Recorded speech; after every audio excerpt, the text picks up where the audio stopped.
Assalamualaikum warahmatullahi wabarakatuh. Jumpa lagi teman-teman semua ya. Mudah-mudahan teman-teman dimanapun berada sehat selalu, panjang umur, dilancarkan usahanya dan dilancarkan rezekinya ya. Amin. Oke teman-teman, kita jumpa lagi ya. Nah, di depan kandang ini teman-teman ya. Ini ada pasangan blorok sama blorok. Dan ini posisinya baru ngunjal teman-teman ya, baru angkut sarang di sana. Jadi yang angkut sarang itu si jantannya ya, karena jantannya udah birahi banget. Hanya saja yang jadi masalah itu betinanya kurang birahi ya, dan itu sering terjadi teman-teman ya. Dan jadi salah satu pertanyaan beberapa hari kemarin ya, ada teman kita juga nanya ya, apakah pernah nemuin betina yang kurang birahi gitu. Jadi udah akur, udah berjodoh, hanya saja tak kunjung kawin ya, tak kunjung bertelur ya. Dan salah satunya kebetulan ini teman-teman, contoh ya. Jadi memang sering ya, sering ngalamin seperti itu. Jadi menurut saya, kenapa si betina ini tidak respon ketika jantannya birahi gitu ya, nggak mau dikawin ya. Jadi yang pertama saya amati yaitu, atau analisa saya gitu ya, itu faktor perawatan kita ya. Yang pertama itu biasanya faktor EF yang mungkin kurang. Artinya kalau kita memberikan EF-nya itu lebih, misalkan kroto sudah kita berikan, kemudian jangkrik sudah, ulat kandang, ulat Hongkong, dan cacing teman-teman, dan itu belum birahi juga, itu biasanya masih muda. Artinya masih usia-usia baru pastol, itu rata-rata sering terjadi ya. Tetapi banyak juga teman-teman kita yang usia pastol, sekiranya usia 7-8 bulan itu sudah bisa produksi ya, udah bisa bertelur, itu banyak juga teman-teman ya. Dan ini juga kebetulan usianya juga pastol ya. Ini masih perawan, belum produksi untuk betina yang ini ya. Kalau jantannya itu udah, kalau untuk jantannya sih udah produksi ya. Jadi selain pakan yang pertama tadi, kemudian faktor usia yang mungkin belum mapan ya buat si betina ya. Jadi ini jantannya 3 kali mabung teman-teman ya. Artinya kalau untuk breeding, untuk ternak, ini udah mapan banget ya kalau udah 3 kali mabung. Hanya saja betinanya ini betina pastol gitu. Terus biasa memang sering terjadi ya. Kebetulan kemarin itu ini pastol, dia baru selesai ngerapiin bulu ya. Bulunya itu pun juga yang betina itu bulu ekornya juga belum sempurna.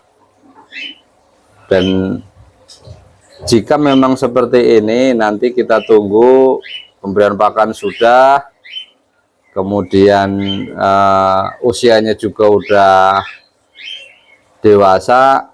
Tapi kalau memang tidak birahi, itu biasanya saya cek teman-teman, lemak atau tidak ya. Tapi kalau menurut saya kemarin waktu saya cek itu nggak ngelemak teman-teman ya, nggak ada benjolan lemak di dadanya ataupun di perutnya. Jadi kalau memang kita cek ketika si betina itu tidak kunjung birahi, itu kita cek biang lemak, itu kita tangkap aja, kita jemur teman-teman ya. Itu solusinya. Tapi kalau kasus ini itu kan dia memang masih ngerapiin bulu, memang rata-rata seperti itu ya. Kemudian faktor tempat itu juga akan mempengaruhi teman-teman. tempat ataupun kandang ya. Jadi kandang yang sirkulasinya kurang bagus itu juga akan mempengaruhi birahi baik jantan maupun betina ya. Misalkan sirkulasinya kurang, kemudian pencahayaan juga kurang gitu ya. Kalau ini memang saya lubang-lubangin teman-teman ya. Dari bagian timur itu tembok juga ada sinar matahari masuk ketika pagi gitu ya. Dan dari atas pun juga ada itu, walaupun dari atap yang transparan gitu ya, jadi warna bening. Jadi tempat itu juga sangat mempengaruhi teman-teman, mempengaruhi perkembangan tumbuh dewasanya si burung ya. Makanya mungkin ketika ada teman kita menanyakan soal kenapa burungnya tidak birahi, itu kita bisa amati dari beberapa hal tadi ya, atau kita lakukan beberapa hal tadi ya, apa yang sekiranya kurang seperti itu ya. Kalau memang ada salah satu yang saya sebutin itu, mungkin alangkah lebih baiknya atau perlu kita coba untuk menanganinya gitu ya.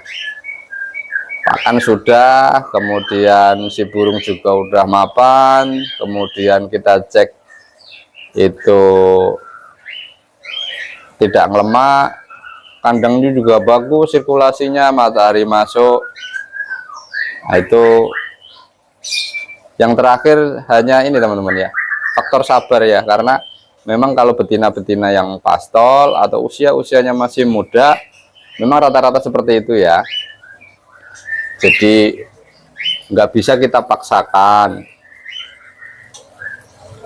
Ketika usianya belum dewasa itu nggak bisa kita paksakan untuk produksi ya, karena murai-murai betina juga punya karakter masing-masing gitu ya. Ada yang di bawah 1 tahun bisa produksi lancar, ada, tetapi juga nggak semua teman-teman ya. Ada yang salah satunya ini ya, ini udah 10 bulan 11 bulan teman-teman ya, tapi belum mau dikawin ya. Gacor-gacor sudah gitu, jadi udah gacor-gacor tapi belum mau dikawin, padahal jantannya udah mau tuh, udah buatin sarang di sana ya. Saya cek 2 sarangnya juga 2 bulat, jadi betinanya belum mau dikawin. Nah itu teman-teman ya, ini berbagi pengalaman dari saya ya. Jadi mungkin teman-teman juga banyak yang mengalami seperti itu ya, nggak cuma saya aja gitu, dan nggak hanya teman kita yang bertanya tadi ya, banyak lah ya. Teman-teman, saya ucapin banyak terima kasih ya yang udah setia menonton, sudah subscribe. Semoga tambah lancar usahanya, tambah lancar rezekinya ya. Dan yang belum subscribe silahkan subscribe teman-teman ya, subscribe itu gratis, kita bisa berbagi pengalaman ya. Barangkali pengalaman kita ada kemiripannya teman-teman ya, kita bisa saling ngisi ya, kita bisa saling melengkapi gitu ya, apa kekurangan kita. Dan mungkin ada teman kita yang punya pengalaman atau punya solusi lain gitu ya, bisa ditambahkan, karena saya juga belum sempurna ya, saya tetap terus belajar ya. Walaupun di kandang-kandang sebelah sana itu juga udah pada produksi semua, tetapi memang kenyataannya seperti itu ya. Jadi murai batu itu berbagai jenis karakter ya, nggak bisa kita samakan. Artinya belum ada 1 tahun udah pada produksi ya, memang ada, itu faktor rezeki teman-teman ya. Jadi mungkin menurut saya tinggal kita tunggu waktu ya, kita tunggu rezeki kita ya, sabar atau tidak ya, biasanya seperti itu. Oke teman-teman ya, ini video hiburan dari saya.